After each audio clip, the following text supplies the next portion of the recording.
All right, so here we're looking at our body fluids that are going to be distributed into the two main compartments. Again, remember that we have extracellular fluid, which is going to be the fluid that's found outside the cells. All right, and that's going to include plasma, which is the fluid portion of blood, and then interstitial fluid, which is going to be the fluid between the cells. We also have intracellular fluid, which is going to be found inside the cells. Now, each compartment is going to have distinct ion compositions that are essential for maintaining the function of the cell and physiology.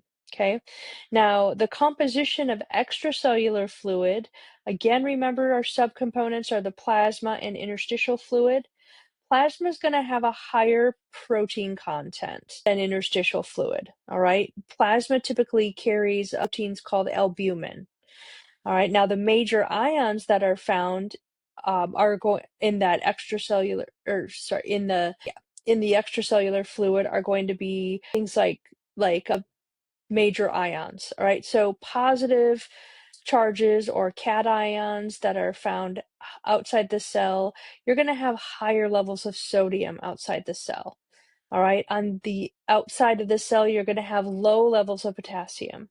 As far as negative charges or anions, we're going to have high levels of chloride.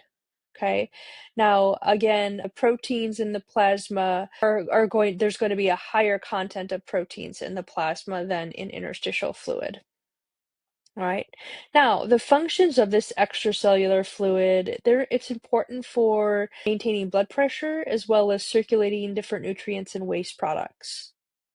Now, when we look at intracellular fluid, we're going to have some major ions on the inside of the cell.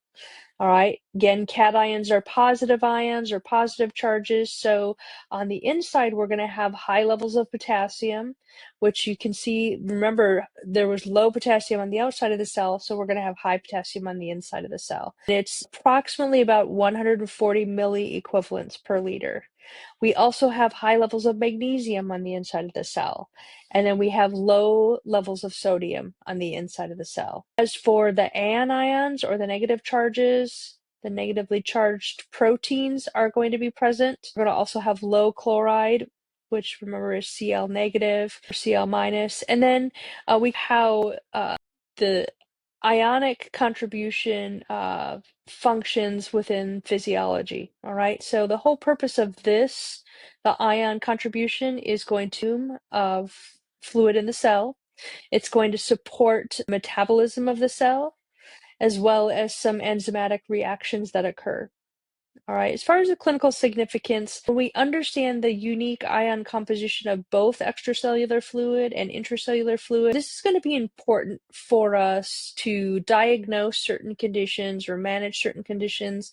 Again, it's kind of redundant, but we've talked about how we have electrolyte imbalances or hydration conditions like dehydration, as well as acid-base disorders. So a good example of this would be we see high sodium levels in extracellular fluid. We see that that can indicate dehydration.